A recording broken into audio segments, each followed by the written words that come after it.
Making a film is like a game of Jenga. The objective of Jenga is to stack a block from the lower half of the tower to the top without it falling. Each block in Jenga represents each person and their roles in production. This could be the actor, the director, even the unit publicist. The point is, everyone here has a specific skill that they stick to make the film as good as it can be. Just one wrong pull from one of these blocks could lead to the entire tower falling over, so it's very important to stay as cautious as possible. However, sometimes somebody ends up stepping out of line. Someone with even more power than the director over the production. And when that happens, the tower falls and everyone else's hard work goes down with it. I, of course, am talking about that fly from Raiders of the Lost Ark. I mean, look at it. It's so freaking distracting. I can't watch the scene anymore without wondering what went through that fly's head to decide to fly into Paul Freeman's mouth during that scene. I mean, how did it taste? Studio interference, the downfall of many what could have beens. After all, movies are an investment, and when big films are made, having the success fall to one director can seem a bit risky, all things considered. And while the tone of this video certainly doesn't seem to be heading in the direction of me getting on my hands and knees and licking the dirty, greedy, smelly boots of studios, I do feel the need to say that, yeah, not all studio interference is actually bad. And something tells me we're gonna get into that side of things in the coming future. Anyway, where were we? Oh yeah, studios suck!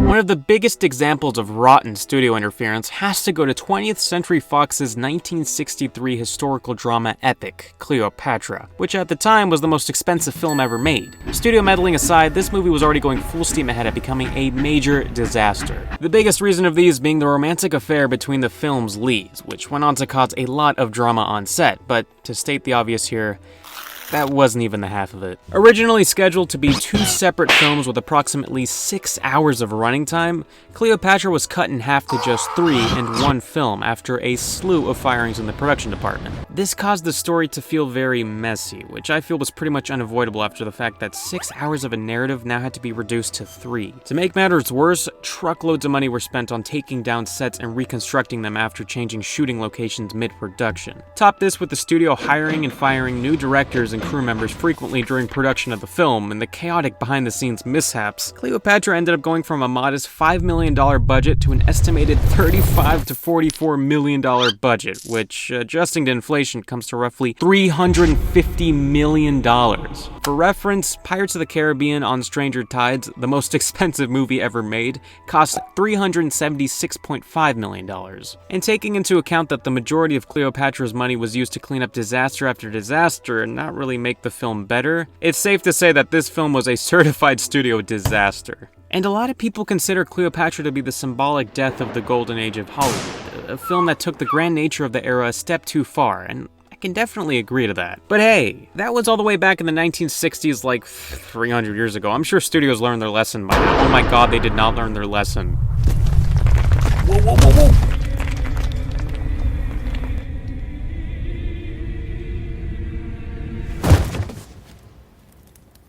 Holy shit, we're in hell! Oh wait, sorry, we're at the Sony Pictures office. Sony Pictures is more often than not considered the absolute bottom of the barrel when it comes to giant modern-day studios. There was a time in the 2010s where Sony was on a fiery, speedy roll, releasing hit after hit of some of the absolute worst films of the decade. That, of course, isn't to say they hadn't come out with some good stuff either, because they certainly had. It's just most people aren't going to excuse an ugly baby because it has a few cute features. The fact remains, it's an ugly baby. And in my opinion, no failure from Sony has hit as hard as their handling of everyone's favorite wall crawler, Spider-Man. Let's take a look at Sony's original intrusive blunders, Spider-Man 3. Now, the director of the film, Sam Raimi, is easily one of my favorite filmmakers of all time, and no doubt a major reason as to why the first two films were as successful and well-received as they were, but Sony didn't seem to see it that way, at least not long enough to really trust that what he was doing on Spider-Man 3 was good. I'm going to die! So, what's the best way to solve any problem? Easy, just add Venom.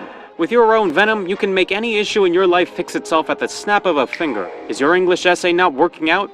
Venom! Can't find your car keys? Venom! Stuck in hell, I mean at the Sony Pictures office? Symbiote that Venom Symbiote does not come with all symbiotes, different types sold separately, batteries not included. Make sure you go to parent information. And like with most as seen on TV products, it didn't work. Sony's forceful demands to include Venom in Spider-Man 3 made the final product a complete and utter jumbled mess. On top of Venom being thrown into the mix, the film also added 2 other villains, attempted to tie up loose story ends from other films, and went as far as to retcon pivotal elements from before. Now, to be fair, the line does get a bit hazy as to whose choices were whose when we get into deep specifics, but one thing is for sure. By this point in the franchise, there was absolutely no reason for Sony to get their grubby little hands in where they didn't belong, and this franchise's death is the perfect example of that. Alright, I know I said this before, but this time they have got to have learned their lesson. I mean, it happened once, it couldn't possibly happen again. That explains the, office location. Newsflash! The Amazing Spider-Man 2 is, not amazing. No, really. The Amazing Spider-Man 2 is Spider-Man Studio Interference Part 2, but worse. For some godforsaken reason, after seeing the effects that their greedy hands had on Spider-Man 3, Sony decided to double down on their studio meddling adventure for this one. Because Sony execs are artists too. The film's real motivations are clear as day. Whether it be through the more than obvious franchise setups, the excruciating product placement, or, yet again, ridiculously overstuffed plot, it seemed that Sony really did go out of their ways to top all of the wrong things that Spider-Man 3 did with even more wrong things. So, in a repeating fashion, Sony killed Spider-Man for the second time, and I'm still here wondering why they haven't been convicted of Spider-Manslaughter. Anyone? Where's my laugh track? Yeah, I'm sure that joke hasn't been made before. The worst part about studio interference, in my opinion, are the what could have beens. You know, what would Spider-Man 3 have been if our old pal Venom didn't get shoved into the script? But I think one of the biggest culprits of the what could have been crime is none other than David Fincher's 1992 film Alien 3. Oh, sorry, Alien Cubed. Yes, I'm that guy. And yes, you heard correctly. This film is directed by none other than David Fincher, the man who would bring us classics like Fight Club, Seven, The Social Network, and more. So what is a guy like him doing directing Alien Cubed, a movie that is just kind of unliked and forgotten among the majority of filmgoers? Well, it's quite the complicated story. For one, David Fincher was far from established at this point. The only things he had to back himself up were a couple of music videos, and when you're dealing with a giant studio like 20th Century Fox, those small productions aren't really going to give you much leverage in terms of large-scale decision-making. And I'm sure you can see where this is going. Alien Cubed really didn't have a chance from the start. And while I definitely wouldn't call it a bad movie with no redeeming qualities, what am I talking about here, Alien Resurrection? I will say that it's not really great either. And that's not on David Fincher, that's on you, Fox. From what I've gathered, the studio had absolutely no idea what they were doing, yet felt the need to bark around orders for something they had no plan or even deep thought about. Director after director leaving, constantly overruling Fincher's decisions, and even forcing a script into production that wasn't even completed yet really just shows how prepared they were for this thing. And trust me, there are Bibles worth of stories about Fox's awful decision-making that are still being talked about to this day, but it wasn't just the studio that messed around with Fincher's original decision. Funny enough, the film star Sigourney Weaver had a few questionable demands of her own. So let's take a look. There were to be no guns, Ripley is to die, and of course, let's see here, Ripley is to have a sexual relationship with a xenomorph. This is a classic case of too many cooks in the kitchen, and it's honestly a miracle that it even got made to begin with. Thankfully, people have really warmed up to this film as the years have gone on, and Fincher went on to have a very successful career, so not all is bad. Just could have been better, you know? Just another case of what could have beens. Unlike Terry Gilliam's 1985 classic Brazil. Now that's what I call a segue. Brazil is what I consider to be one of the greatest films ever made, but that's not to say it didn't have its fair share of major studio intervention during its production. The cause of this contention mainly had to do with the film's ending. And don't worry, I won't be spoiling anything about that in this video. The original finale of the film just wasn't the right fit, according to Universal Pictures, because of its wildly dark and controversial ending, which is actually the perfect ending to this film. Especially when compared to the other films released at the time. The studio wanted to go a different, more consumer-friendly route at the end, which, irony aside, really pissed Gilliam off. After testing extremely poorly, Universal forced Gilliam to release what is now called the Love Conquers All ending and cut it down to 90 minutes. But Gilliam didn't go down without a fight. After Gilliam publicly protested the change before the film came out, he started to illegally show the film in small screenings to critics and film schools.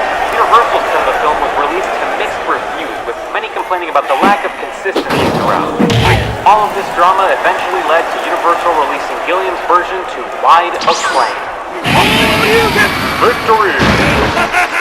Sadly, like the studio and even Gilliam predicted, the film didn't do great at the box office. Like, it didn't even make its budget back. It's one of those situations where I think both the studio and director were completely right in their own ways. Universal Pictures invested their money into this film and wanted to make sure it made lots of moolah, because they believed it wouldn't. And they were right. And Terry Gilliam poured blood, sweat, and tears into making sure that this film right here was the best it could be. Because it's not about the money, it's about the art. And he's right. And that's sort of the whole idea with studio interference. I don't necessarily blame studios for being a little apprehensive about the millions and millions of dollars they put into a production, but a film has a director for a reason. Universal hired Gilliam because to some level they trusted him. Now, when that trust begins to dissipate, bad things are sure to come. So, what does this all mean? Well, it's obvious, isn't it? Studios suck. They just ruin everything they touch in terms of the creative process. Wrong! Huh? I am Satan. Well, that checks out. Do you know why you are here? Jeez, that's a big question. I mean, existence in general is still such a mystery to us, and I'm just a drawing. No, you idiot! Do you know why you are here?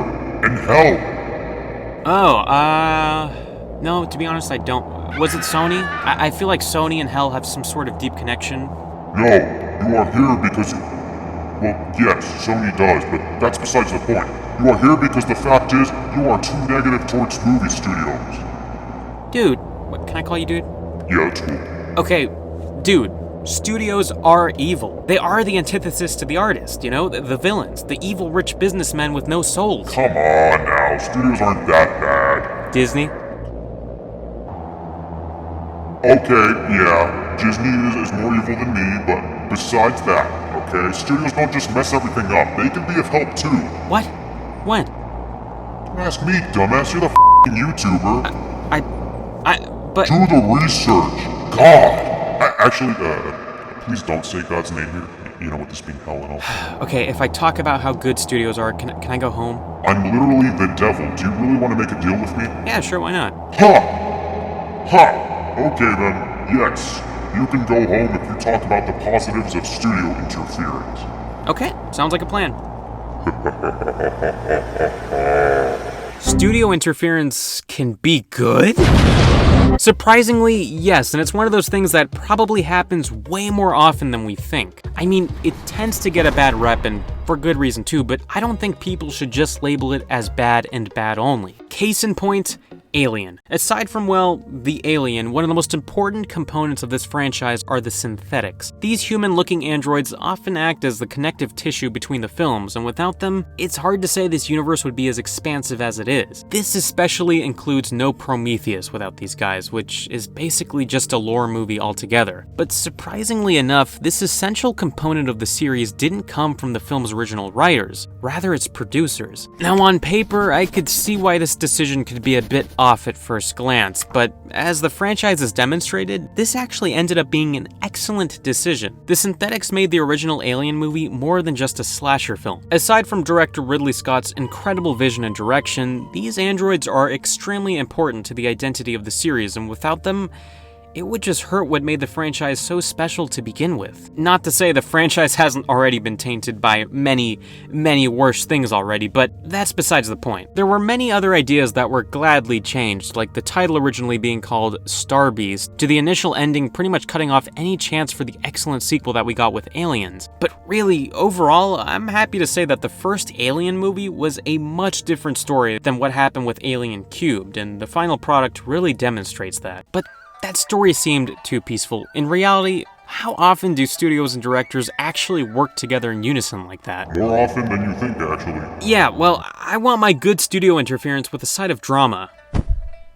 Well, that was convenient. Thank me later. American History X had quite an interesting ride behind the scenes. Now famous for his ridiculous behavior, director Tony Kaye was put into Hollywood jail after this film's release. He would frequently throw tantrums whenever Studio New Line Cinema requested a change, and even punched a wall and broke his hand when he was forced to cut down the movie time-wise. Eventually, the studio and lead actor Ed Norton had to cut the movie themselves since Kaye was refusing to comply. Now keep in mind that Ed Norton is a notoriously difficult and demanding actor to work with, so when he comes out as the rational one here, you know Tony Kaye is not what Grandma would call a nice young man. But I mean, look, having your vision taken away from you can be a real kick in the nuts. Maybe it was just a phase he was going through. Other tantrums he did involved crushing a VHS of a studio cut of the film down the toilet, taking nearly 40 pages of ads on Variety and Hollywood Reporter to defend his cut of the film, and even dressing up as Osama bin Laden just days after 9/11 on his next project, lying for a living. Okay, maybe this guy isn't.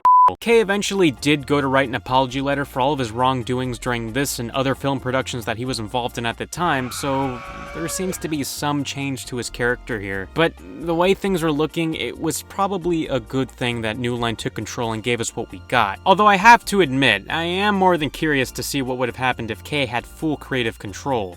Who knows, maybe one day we'll get a Kaye cut of American History X, complete with a CGI Darkseid and weirdly placed Leonard Cohen songs. And the studio's actually being of help list can truly go on, and more often than not, we just don't hear about the good cases. If a studio successfully fixed up a movie behind the scenes, we just won't hear about it. But if it's a complete disaster like Josh Trank's Fant 4-Stick, everybody and their grandmas will end up hearing about it. The fact is also that when a film says directed by David Fincher or directed by Terry Gilliam, that's because those people are getting the credit they deserve for handling the daunting tasks and responsibilities of being a director. Now, this can be a blessing or a curse depending on how the film is received, but if you're the director, you're probably not going to want the credit to say directed by David Fincher plus studio heads on scenes 4, 5, and 10. And let's be honest here, most directors want all the credit if a film turns out good anyways. Regardless, I really think that studio interference generally gets a bad rep more regularly than it should. While yes, I definitely find myself to be more on the artiste side of things when it comes to the issue, I still feel that studios should have some sort of right in the goings-on of their investments. However, as demonstrated before, when studios cross the line, it's pretty much irreversible and has the potential to ruin the entire production. Hopefully, studios can learn from their mistakes and avoid that from happening. Well, unless you're Sony, that is. Okay, can I go now? Yeah, sure. What? You're not gonna, trick me or something? Like, turn me into Ghost Rider or forcibly switch hands with me? Look, I'm an asshole, okay? But I'm not an asshole. Pinhead, send this guy back home. Okay. Hey, whoa. Oh no. Oh my gosh, look at that. He actually sent me back. Hey, Pinhead, you sent that guy to some stupid cunt for his home, right? No. You said he was going home, and then winked at me and grinned. What? Yes, I winked at you. Do you even know human expressions? Do I look like I understand human expressions? Okay, good point. Now he's not gonna respect me. He's gonna actually think that making a deal with the devil is a good idea. I have to show him I'm not to be messed with. Would you like me to crush his limbs into his body and hang him by his nose? What? What the hell is wrong with you?